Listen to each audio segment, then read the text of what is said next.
ಮೋದಿಯವರ ಆ ಭಾರತೀಯ ಜನತಾ ಪಾರ್ಟಿ ಅದು ಕರ್ನಾಟಕ ರಾಜ್ಯದಲ್ಲಿ ಇರಬೇಕು. ಮೋದಿಯವರು ಹೇಳಿದಂಥ ಪರಿವಾರವಾದ, ಮೋದಿಯವರು ಹೇಳಿದಂಥ ಭ್ರಷ್ಟಾಚಾರವಾದ, ಮೋದಿಯವರು ಹೇಳಿದಂಥ ಜಾತಿವಾದ, ಇದರಿಂದ ಮುಕ್ತವಾದಂಥ ಒಂದು ಪಕ್ಷ ಅದು ಕರ್ನಾಟಕದಲ್ಲಿ ಭಾರತೀಯ ಜನತಾ ಪಾರ್ಟಿ ಆಗಬೇಕು. ಅದಕ್ಕಾಗಿ ನಿರಂತರವಾದಂಥ ಹೋರಾಟ ನನ್ನ ಕಡೆಯಿಂದ ನಡೆಯುತ್ತಲೇ ಇರ್ತದೆ. ತುಂಬ ಜನ ಪ್ರಶ್ನೆ ಮಾಡಬಹುದು, ಸದಾನಂದರು ಏನು ಮಾಡ್ತಾರಪ್ಪ, ಬೇರೆಯವರು ಭಾರಿ ಜೋರು ಮಾತಾಡುವವರೆಲ್ಲ ಬಿ ಜೆ ಪಿಯಲ್ಲಿದ್ದಾರೆ, ಸದಾನಂದಗೌಡರು ಏನು ಮಾಡ್ಯಾರು ಅಂತ ಹೇಳುವಂಥದ್ದೊಂದು ಮಾತಿದೆ. ನೀವು ಹೇಳ್ಬೋದು, ಈ ಶುದ್ಧೀಕರಣದ ಅಭಿಯಾನ ಇದಕ್ಕೆ ವೇಗ ಕೊಡಲಿಕ್ಕೆ ಸದಾನಂದಗೌಡರಿಂದ ಮಾತ್ರವೇ ಸಾಧ್ಯ ಹೊರತು, ಯಾಕೆ ವಿಚಾರ ಆಧಾರಿತವಾದಂಥ ಯಾವುದೇ ಒಂದು ಅಪೇಕ್ಷೆ ಇಲ್ಲದೆ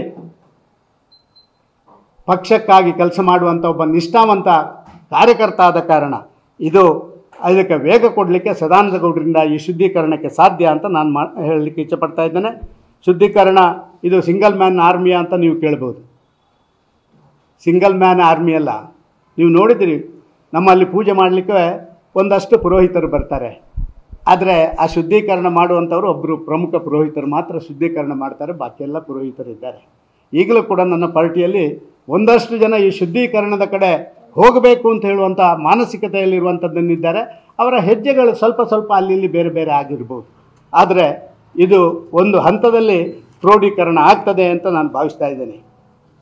ಇನ್ನು ನನಗೆ ಭಾರಿ ಪ್ರಾಮುಖ್ಯವಾಗಿರುವಂಥದ್ದು,